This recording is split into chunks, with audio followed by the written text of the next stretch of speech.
How to use compound masks with shapes, with pattern layers, with text, and much, much more in Affinity Photo. Let's just remove that compound mask. Got this image, could be any image, could be a gradient, could be text. What you can then do is just go over here and select, say, donut tool. Any of those other tools can be used as well. Just create a shape, make certain it's in white. So long as it's in white or grey or a gradient or something, long as it's not black. Then go to Layer and down to Rasterize, because you need to do that if you want to turn it into a pattern layer. So Rasterize, then go to Layer and New Pattern Layer from Selection. That donut selected, and that's what's going to be the pattern. Now you can remove this pixel layer, so I'm just going to remove that now, and I've got this pattern design. And I can resize it, make it a lot smaller, just use the Move tool. So just resize it like that. Once you're happy with that size, you can then go to Layer, and you can go down here to Rasterize to Mask. So Rasterize to Mask, so it's become a mask layer, and you can see the mask effect. Now it's not a compound at this point. So deselect everything, everything's deselected, go to Layer, and down here to New Compound Mask Layer. So just create that, and you can see your compound mask right at the top. Nothing's changed. Now go to this mask, and just drag it up here, and highlight the whole thing. So you can see it highlighted there, and release. Expand out, and you can see your mask now as part of that compound. Again, nothing's changed from the first stage. But what you can also do now is add another design. And this time I'm going to go for maybe a star. Could be any of the others. Or it could be a brushstroke or another layer, anything. Again, make certain it's white. Now if you apply it like that, when you've got them selected, you'll see what happens there. Not what I want. What I want to do is deselect everything. So just go and create it. And again, it's in white, it could be grey, it could be gradient, perfectly reasonable as well, but not in black. Not totally black. So you've got this star just above. Now you can apply effects. You could leave it as this, but I'm just going to go and filter. Maybe you could have 10 or 15 of them. You could combine them all. So Gaussian blur. I'm just going to blur it just slightly, 40 pixels. Click apply. Exactly the same as before, Layer, and go down here and Rasterize to Mask. So that turns it into a mask. Again, it's above the whole thing, so you can see it masking. What you need to do, simply just drag down into the compound mask, and again, all highlighted there, and release.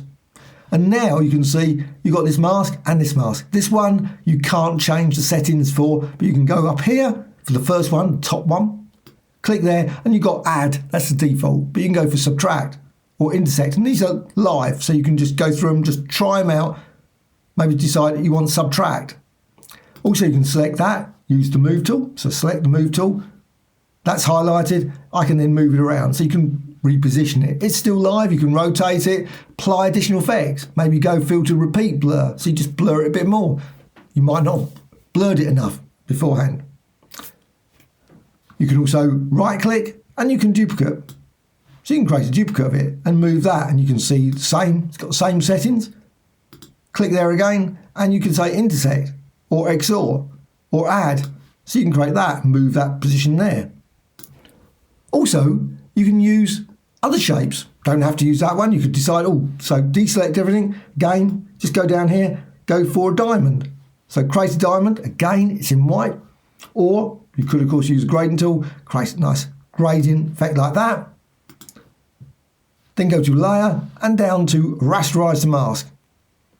And again, you can see the effect of that. You've got obviously there, and you can see there. So that's the result of the gradient. So it's slightly different from just solid white.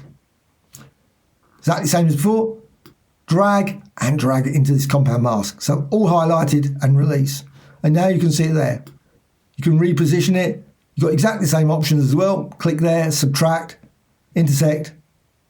So you've got to subtract there. You can still move it around. You can see you can create a lovely sort of faded effect across there using that. With that, obviously, you can see the image. Here you can't. What you can also do is you can use text. Obviously, you can use, I don't know if there's a limit. There might be a limit how many you can add to a compound mask. I have no idea. So again, deselect everything. Makes sense, everything's deselected. I always like to prefer to do that. You don't have to, I guess you could probably do it either way, but I'm just going to prefer just to deselect everything. And again, create it in white, or maybe grey, light grey, etc. And you've got your text. Again, you can go to filters, maybe apply blurs, maybe this time motion blur. So just a bit of motion blur, so you just got the text there, just blurring slightly, and click apply. Again, go to layer, and you can go down here to rasterize to mask. So rasterize to mask, and you've got it now a mask, and you can move it around still, reposition it. But exactly the same as before, you can always go over here, select it, and drag down. Again, all highlighted onto the compound mask, and you can now see you've got your text there.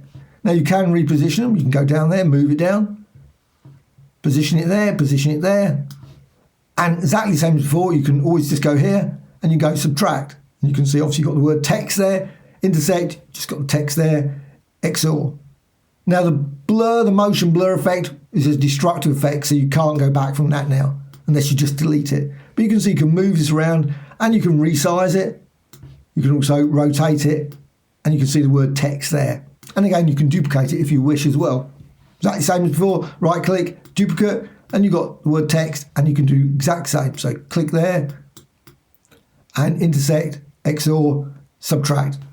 Literally thousands of different combinations of masks can be created using pattern layers, text, etc.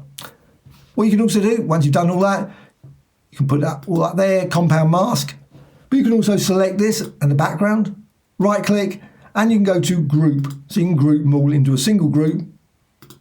And you can also then right click and you can duplicate.